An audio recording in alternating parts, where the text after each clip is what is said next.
চট্টগ্রামে বাড়ছে করোনা সংক্রমণ। এ সপ্তাহে একজনের মৃত্যুর পর জনমনে বাড়ছে আতঙ্ক। সামনে সংক্রমণ আরও বাড়ার আশঙ্কায় প্রস্তুতি নিচ্ছে হাসপাতালগুলো।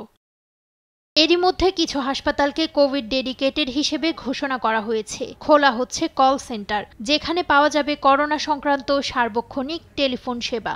সিটি কর্পোরেশনের পক্ষ থেকে আমরা একটা সার্ভিস সেন্টার আমরা খুলব, যাতে করে সবসময় সেখানে টেলিফোন করলে তাতে করে আমরা তাদেরকে সার্বিকভাবে সহযোগিতা দিতে পারি। যদি কোনো পেশেন্ট এরকম চলে আসতে পারে ডায়ালাইসিস রোগী উইথ কোভিড, তাহলে তাদেরকে আমরা ওই ডায়ালাইসিস মেশিনে তাদেরকে আমরা ব্যবস্থা আছে, এরকম কোনো সমস্যা হবে না। সিভিল সার্জন জানিয়েছেন, করোনার প্রকোপ নিয়ন্ত্রণে রাখতে পরীক্ষার জন্য পর্যাপ্ত কিটের ব্যবস্থা করা হচ্ছে। পাশাপাশি করোনার টিকাও মজুত রাখা হয়েছে। আপনারা জানেন, বিগত 1-1.5 বছর কোভিড ছিল না।